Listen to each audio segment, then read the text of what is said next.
Hi friends, welcome to my channel. நான் morning கொஞ்சம் லோவாக ஃபீல் பண்ணேன்னா டீ காஃபி அவாய்ட் பண்ணிவிட்டு இந்த மாதிரி சூப் தான் ஏதாச்சும் வச்சு குடிப்பேன். அது முருங்கை சூப்பு.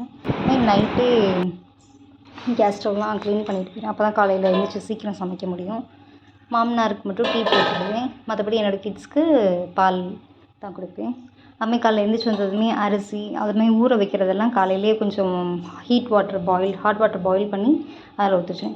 பட்டாணி இந்த மாதிரி சுண்டலெல்லாம் ஒரு ஹாட் பாக்ஸில் நைட் ஊற வைக்க மறந்துட்டேன்னா மார்னிங் வந்து ஹாட் பாக்ஸில் இந்த மாதிரி போட்டு ஊற வச்சிட்டோம்னா சீக்கிரம் ஒரு 1 ஹவர்லேயே நல்லா ஊறிடும். சரி, இன்னைக்கு குருமா குழம்பு தான் என் பையனுக்கு லஞ்ச் பேக் பண்ணேன். முதல்ல எல்லா கிழங்கையும் நல்லா வாஷ் பண்ணிவிட்டு கிழங்கை கட் பண்ணி வேக போட்டுடலாம்.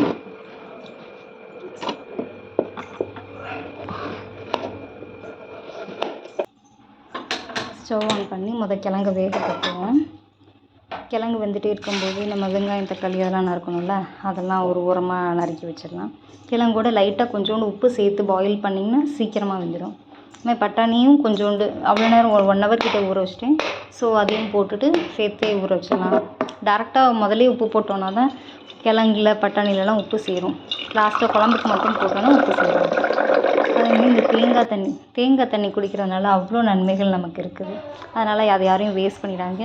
சில பேர் குடிக்க பிடிக்கலன்னா இந்த ரசம் தாளிப்போம், அதுக்கு சேர்த்துக்கலாம். ரசத்துக்கெலாம் சேர்த்துக்கலாம். தண்ணி ஊற்றுறது பதில் இந்த தேங்காய் தண்ணி ஊற்றிக்கலாம்.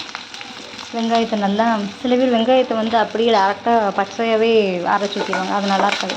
லைட்டாக ஃப்ரை பண்ணி அதுக்கடுத்து அரைச்சி ஊற்றினோம்னா நல்லாயிருக்கும்.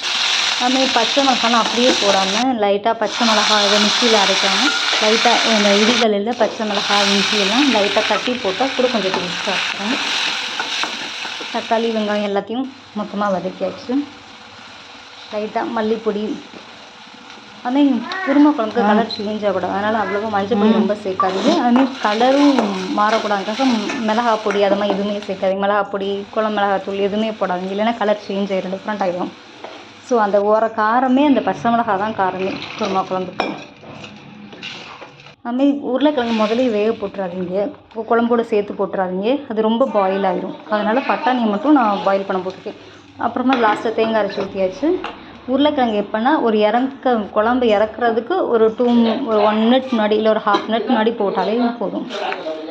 அப்போ தான் கொஞ்சம் டேஸ்ட்டு நல்லாயிருக்கும். இல்லைன்னா ரொம்ப தொட்டதுமே ரொம்ப நசுங்கிற மாதிரி ஆகிடும். லாஸ்ட்டாக புதினா மல்லியை தூவி இறக்கிடலாம். எல்லோரும் பார்க்குறீங்க, பட் சேனலை சப்ஸ்கிரைப் பண்ண மாட்டேறீங்க. ஸோ சப்ஸ்கிரைப் பண்ணிடுங்க.